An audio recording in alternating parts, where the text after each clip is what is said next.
Samo v tem prostoru v eni uri predelajo in sortirajo več kot 10 ton odpadkov. Z njimi ravnajo kot z dragoceno surovino in poskrbijo, da se koristni kovinski in nekovinski materiali vrnejo v proizvodnjo, ostanek pripravijo za energetsko izrabo. Ponovno se da reciklirati predvsem kovine, barvne kovine, železne kovine, jeklo, papir, plastiko, steklo. Malo težje je sicer les kot snovno predelavo predelati. Drugače pa odpadki, ki niso primerni za snovno predelavo, pa jih predelamo v alternativno gorivo. To gorivo se nato uporabi predvsem v cementarnah in drugih termoenergetskih objektih.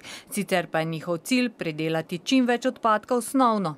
Tako pač v samem podjetju že prvo preučimo količine odpadkov, ki nastajajo, vrste odpadkov, ki nastajajo, frekvence nastajanja, potem pregledamo skladnost z zakonodajo, potem načrtujemo notranjo logistiko v podjetju, tako da določimo velikost zabojnikov, določimo tudi način sortiranja odpadkov, ki nastajajo v sami proizvodnji.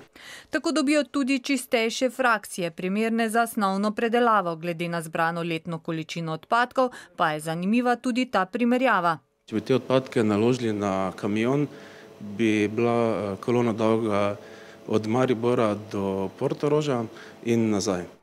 Izračunali pa so tudi, da so v 60-letni zgodovini podjetja samo z zbiranjem in predelavo odpadnega papirja ohranili približno 20 milijonov dreves.